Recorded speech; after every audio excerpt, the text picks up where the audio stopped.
আরজিকর আন্দোলনের অন্যতম মুখ চিকিৎসক সুবর্ণ গোস্বামীর বদলি ঘিরে যখন চাপানোতর তুঙ্গে, তখনই ডায়মন্ড হারবার মেডিকেল কলেজের অধ্যক্ষ ডক্টর উৎপল দাঁকে বর্ধমান মেডিকেল কলেজের অধ্যাপক পদে বদলি। স্বাস্থ্য দফতরের এই নির্দেশ নিয়ে ফের নতুন করে তৈরি হয়েছে বিতর্ক। এই প্রসঙ্গে মুখ্যমন্ত্রীর কাছে একটি ইমেইল পাঠিয়েছে চিকিৎসক সংগঠন WBDF। এই দুই চিকিৎসক যেই পদে বহাল ছিলেন তাদের সেই পদেই বহাল রাখার আবেদন জানানো হয়েছে ইমেইলে। ডক্টর উৎপল দাকে অধ্যাপক পদে বদলি করে পদস্খলন ঘটানো হয়েছে বলেই মনে করছেন চিকিৎসকদের একাংশ। শির দ্বারা সোজা রেখে ছাত্রদের পাশে থেকে কাজ করছিলেন বলেই কি এই শাস্তি, প্রশ্ন তুলেছে চিকিৎসক সমাজ। ডক্টর উৎপল দা একজন সোজা শিরদাঁড়ার মানুষ, নো ননসেন্স অ্যাপ্রোচ এবং বিবিধ নানা রকম ইরেগুলারিটি সেগুলো উনি ধরেছিলেন এবং শিরদাঁড়া উঁচু করে উনি ছাত্রদের পাশে থেকে কাজ করছিলেন। তাই কি ওনাকে এই শাস্তিটা দেওয়া হলো? এই প্রশ্নটা আমাদের ডাক্তার সমাজের সবার।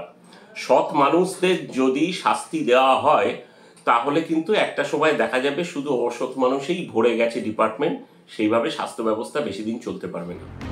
তবে সূত্র বলছে জুনিয়র চিকিৎসকদের আন্দোলনকে সমর্থন জানিয়ে থ্রেট কালচারের বিরুদ্ধে তিনি সরব হয়েছিলেন। তবে কি প্রতিহিংসার শিকার ডক্টর উৎপল দা? এ নিয়ে সমালোচনার ঝড় বিরোধী মহলে। তৃণমূল সাংসদ অভিষেক বন্দ্যোপাধ্যায়কে দেখে চেয়ার ছেড়ে উঠে দাঁড়াননি, এটা ছিল তার অপরাধ। বাংলায় রাজতন্ত্র প্রতিষ্ঠা করছে বিস্ফোরক বিজেপির রাজ্য সভাপতি সুকান্ত মজুমদার।